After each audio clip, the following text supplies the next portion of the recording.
I was at the gym at 5 a.m. Not to lift. God, no.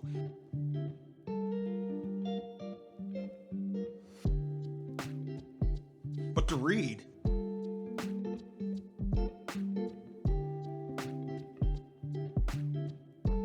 We're maintaining law and order in there.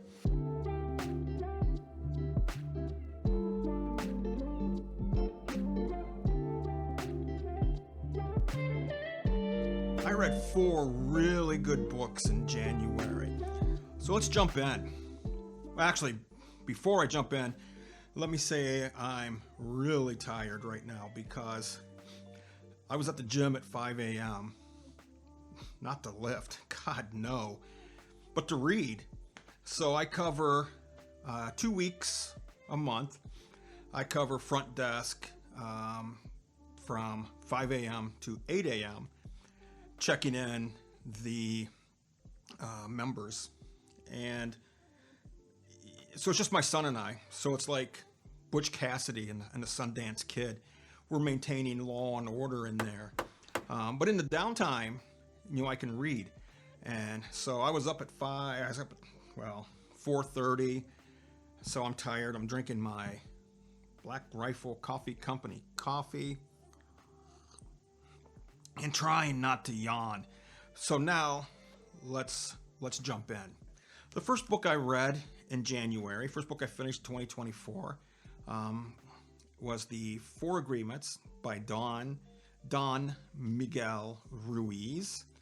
It's a book of Tolkien spiritual beliefs, and it's written to help the reader find happiness, love, inner peace, just a better way of living their lives, happy with their contributions in it, not the contributions that others feel they should be making or didn't make. So these 4 agreements, they're not pacts that you make with God or your spouse or your employer or anyone else.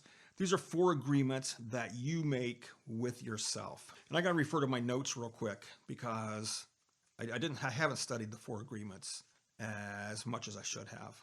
So the first agreement is be impeccable with your word.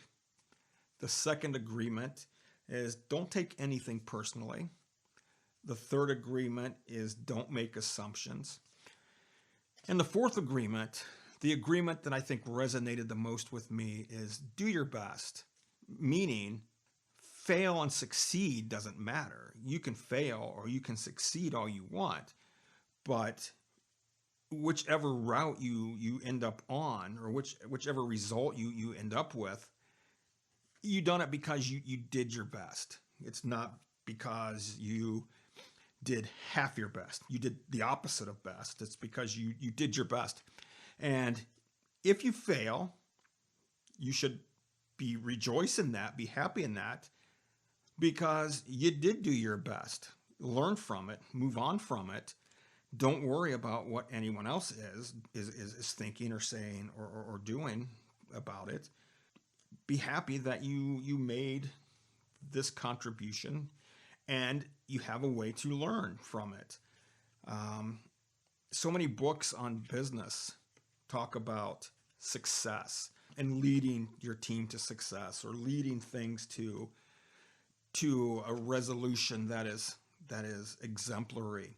So it was refreshing for me to read this and say, wow, it doesn't matter. It doesn't necessarily, the result isn't what's important. It's the route that got you there. And did you do everything as well as you could have and should have? So that was book 1, The 4 Agreements, Don Miguel Ruiz. Book 2 was Dune Messiah by Frank Herbert. This is the second book in the Dune trilogy, or I think there might be 6 books in the Dune series that's written by Frank Herbert. Dune, of course, being the first, Dune Messiah being the second. So this was the second book that I finished in that series. And actually the second book I finished in January. We're still following now Emperor Paul Atreides, and he's facing all kinds of difficulty, political difficulty, and unrest. His wife is giving him a hard time. His concubine is a little uncertain of her role and her future with him, and how all that's going to play out. So that's kind of the quick overview of what's going on in the Dune Messiah. Some of the things that I liked about this book was that it was a much easier read than Dune. Not that Dune was overly difficult, but there are a lot of characters. There's a lot of moving parts. There's a lot of twists and turns in that story. A lot to keep in mind, a lot to follow, keep track of. Great book. I would recommend that book to anybody. But this book was much easier to read. It wasn't as dense as Dune, so I enjoyed that aspect of it. It's a smaller book than Dune. I think Dune had 180,000 words, and Dune Messiah has 80,000 words or thereabout. So when I talk about book size, it's not book girth necessarily. It's more of book or word count. So it's had about 100,000 words less than Dune, and that could be good or bad. I mean, it got me through a book quicker than normal, but it wasn't as intimidating. When you look at Dune, I mean, Dune is like this thick, and this book was half that, so it was less intimidating. My favorite part is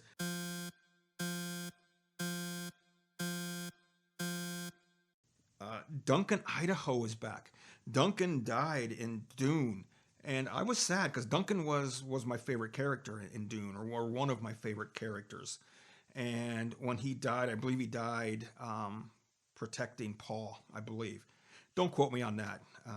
But Duncan died, and I was a little torn up about that. But he's back. He's back as a Gola. He's a clone. And I believe he was given to Paul as a Matat. And that's all I'll say about that. The important part is Duncan Idaho is back. Great guy. Okay, what didn't I like about this book? So many things. I'll try and keep it to 3. And one of them is there was no new world building involved. So one of the great things about the first book was you learn about, what was it, Arrakis, the planet, the spice planet. You learned about people addicted to the spice and so many other things, the worms and just some great stuff with Dune. Dune Messiah doesn't really pick, it just continues that narrative. There was nothing new. And not that you have to rewrite the planet. You don't have to rewrite the world building. You don't have to start from scratch. You didn't have to tear it down and rebuild it. But I thought there would be, I was hoping there would be some more aspects that we didn't learn in book 1. Something new that was happening. But it was pretty much Dune as we remembered it, as we left it in book 1. And the storytelling, it wasn't captivating. Book 1, Dune, was so good. It told such a fascinating story of Atreides coming to Dune and how it came to be, and the espionage and just all of the worms and the thopters and all of those things. And then the storytelling, like I said, Duncan Idaho and some other characters that I enjoyed had some difficulties in that book. And just from one chapter to the next, it was just, excited to get to next chapter and the advancement of the story. But Dune Messiah was kind of like putting non-dairy creamer in your coffee. You didn't get that. It's not that rich, bold, taster's choice coffee. It just fell flat for me. I mean, that's all I'll say about it. It fell flat. And at some point in this book, when I'm reading a book part of a series, or I'm reading a book that is part of a series, I'm always calculating. I'm like, am I going to read book 2? Am I going to continue the series? Am I excited about reading it? When I was reading Dune, I knew pretty early on, before halfway through that book, that, I'm going to read Dune Messiah. Definitely going to read Dune Messiah. And I read it fairly quick after I completed Dune. Halfway through Dune Messiah, I was saying, I'm not going on with this book. It wasn't bad. It was just boring. It just didn't elicit any motivation to continue with it until I got to the end. Oh my gosh, I was so unexpected. I had no idea. I'll tell you, when I read the end of that book, I sobbed. Well, maybe I didn't sob, but I was upset. And the last 30,000 words, the last third of that book, I was enthralled, and now I'm very excited to read Dune's children, or the children of Dune, because of how book 2 ended. Now, granted, my understanding is he wrote these stories as part of a serial publication in a magazine. So parts of it were released at different times, a monthly maybe, in a magazine, and then it was published afterwards, and maybe that's why it was choppy and not as deep as Dune was. But again, that ending was phenomenal, and thank goodness he saved the ending, because I would have given up on Dune after book 2. So book 2, Dune Messiah. Book 3. Or actually, before I go to book 3, I want to give thanks. I want to say thanks to 3 booktubers who were gracious enough to promote my channel in the last 2 or 3 weeks.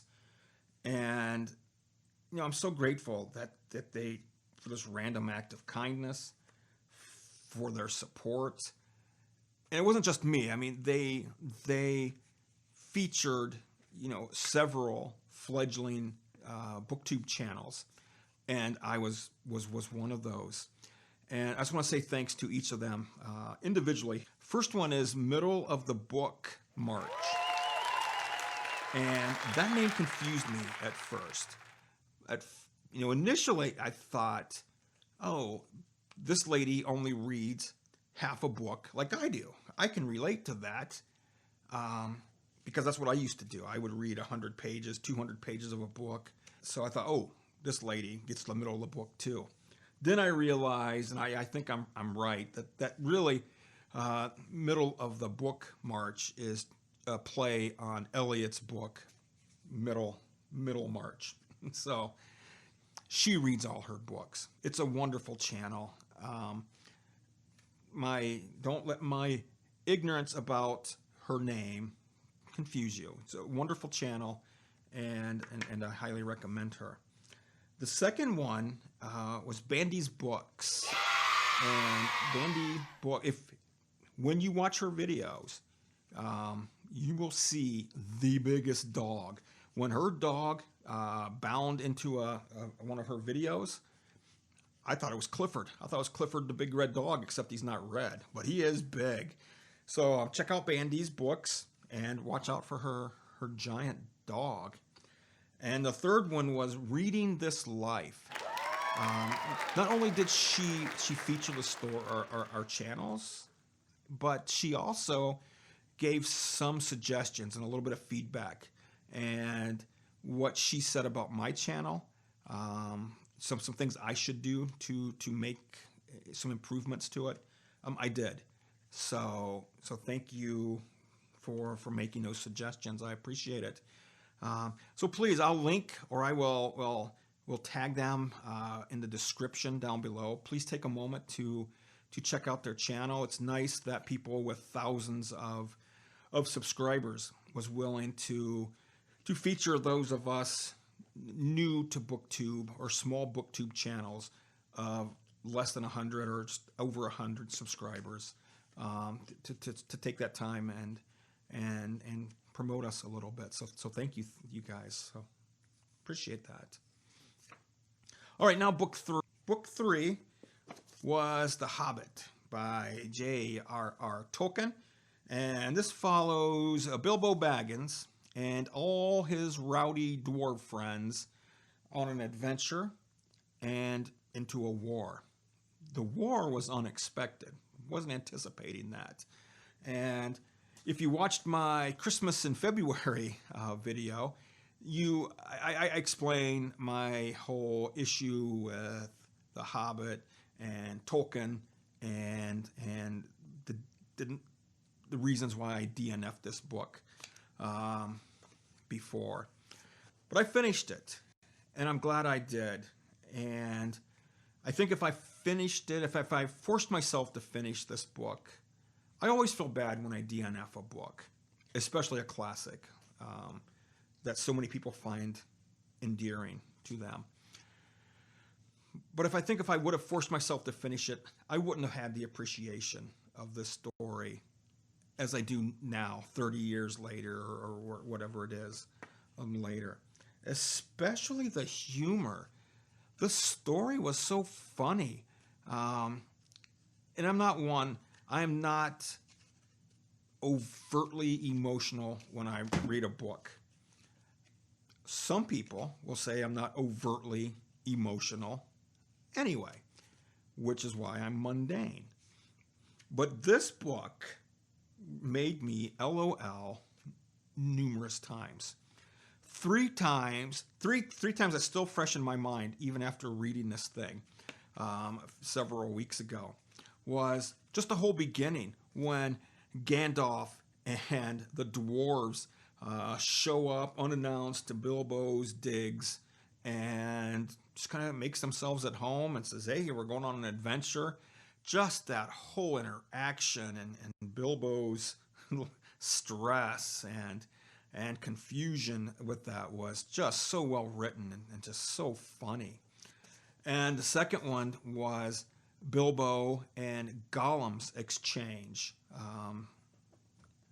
That was kind of like dark chocolate and salt. Not so good apart, but man, together it was perfect. And with Bilbo and Gollum, salted dark chocolate, it was. Their whole interaction, it was really good. It was eerie, it was creepy, it was scary, and there was some humor in there, trying to solve those riddles, and just the kind of bickering back and forth between them was great. I enjoy. That's probably one of my favorite scenes of maybe any book. I mean, that Gollum and Bilbo, that was that was great. I really enjoyed that. And then Bilbo and Mog, when Mog was pretending to sleep, when Bilbo was slinking around in the gold, and Smog was, did you really think you were gonna sneak my gold out piece by piece? Just their interaction I thought was funny. And I've read it 2 or 3 times since, just, those parts, and it's still just as funny now as it was when I read it. So what a good book. Book 4 is The Dark Forest by Cixin Liu. I don't know that I have the vocabulary chops to adequately give this book justice. I'll do a review or a recommend for the Remembrance of Earth's Past series. This is book 2 from that series. I don't think I can adequately express how good this book was, or how good I thought this book was. I mean, let me refer to my notes again. This baby is dark. It is fast-paced. It is so well written. I think I've said it. I said in my Christmas video that there are no loose ends. He ties everything up. He introduces a character, he introduces a theme, he introduces something, and there's a resolution to it. And these characters are amazing. I'm so excited about reading book 3 and seeing who is in there, who isn't in there, and it's how this thing wraps up. Because right now, I don't have a good feeling about Earth and its existence. If you're going to read the Three-Body Problem, if you're interested in Remembrance of Earth's Past, but Earth in this book we know Earth has 4,000 years in which to prepare itself for an invasion. We find that out at the end of the Three-Body Problem. And this thing picks up right from there, and it carries on from page 1 to the very end. This was one. It took me a little longer to finish than the other books. I mean, the page count was less than, or the word count was less than Dune, and I finished Dune probably twice as fast. But this book is phenomenal. This is probably a top 3 book for the year, and we're only 6 weeks into it. It's just a great, well-written story. I think he won a Hugo Award for all 3 books in this series, in this trilogy. So yeah, that was great. Great story. Man, I should go buy the 3rd book now today and start that one. So let's recap my 4 books, and I'll rank them in least favorite to favorite. And you probably know the order because I think I gave it all away, during the video. I'm going to throw out the FourAgreements because it was nonfiction, so it doesn't count. It's a category of its own. So yeah, it was the best nonfiction book I read in January. Number 3 was Dune Messiah. Again, non-dairy creamer. The second book was The Hobbit. Second favorite book was The Hobbit. And then outpacing all of those books was The Dark Forest by Cixin Liu. What a great book. So there it is, the 4 books I read in January. I hope you liked the video. If you do, please hit the thumb down below. The thumbs up. Don't hit the thumbs down. Hit the thumbs up. And if you would like to subscribe, please do. I would enjoy you taking this journey with me. So until next time, thank you very much.